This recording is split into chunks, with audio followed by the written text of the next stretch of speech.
د پښتنو په تاریخ کې لویه جلسه میرانشاه کې پښتون ژغورنې غورځنګ لویه غونډه د څه لپاره نیولې ده؟ څوک پکې ګډون کوي؟ منظور پښتون، محسن داوړ او والي وزیر به په دې غونډو کې څه ووایي؟ دلته یې له موږ سره په دې ویډیو کې وګورئ. درنو لیدونکو السلام علیکم، وخت مو بخیر.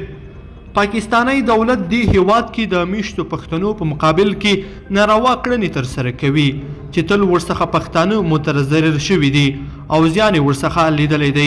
پر همدې مهال د پښتون ژغورنې غورځنګ نن په میرانشاه کې لویه غونډه رابللې چې زرګونه پښتنو پکې ګډون کړی. له دې ځایه راپورونه وایي چې په دې غونډه کې د خلکو شمیر څومره چې غوښتو هغو نه هم زیات دی او همدا شیبه دا غونډه دوام لري او پښتانه خپلې اندېښنې او غوښتنې پکې وایي. د معلوماتو له مخې د دې لویې غونډې د جوړېدو پر مهال د پاکستان له ګوټ څخه میش عام پښتانه سیاستوال مشهورې څېرې ګډون پکې کړی دی. د ګډونوالو د پاکستاني حکومت د نارواوو پر وړاندې د خپل غږ لوړول غواړي او وایي چې نور دې د پښتانه قوم په وړاندې ظلم بس شي او دا چوپتیا او ویره دې ختمه شي.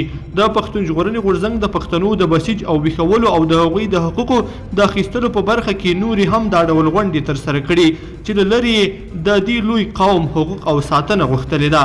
د پاکستان دولت تل د میشتو پښتنو سره ظلم او ناروا کړي او هغوی په یو او بل نامو تورن کړي دي او ورته یې ستونزې جوړې کړي دي.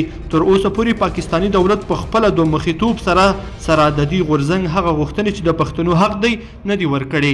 پښتانه وایي تر هغو به یې دا مبارزه روانه وي څو چې هر پښتون وګړی ځان په امن احساس او ورته حق ورسول شي. پاکستانی دولت ژمن نه دی چې په ښه توګه سره د پښتنو دغه مدني غوښتنو ته ځواب ووایي. لیدونکو په دې هیله چې دا ویډیو به مو راسره تر پایه پورې لیدلی وي. که مو دا ویډیو خوښه شوې ویډیو لایک کړئ، د سره او چینل سبسکرایب کړئ.